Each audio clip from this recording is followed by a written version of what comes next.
yung basura. Ano siya sa... Sakala ko na itapon na. Pero dito lang pala nila nilagay.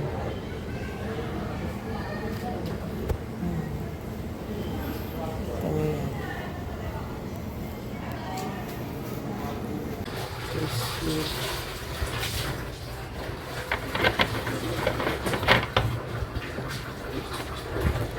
Tapon ko lang yung basura namin sa taas.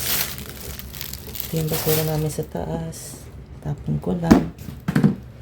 Para hindi mangamoy. Yan lang basura namin sa taas. Tatapon ako ng basura namin sa taas. Para hindi kami dagain dito. Kasi dito sa baba, pag magtambakan ng basura, ay inangat-ngatin lang ng daga. Kaya itatapon ko na lang yung basura namin dito sa taas. Diretso doon sa kabilang barangay. Yan lang. Mama tayo nagtapon din.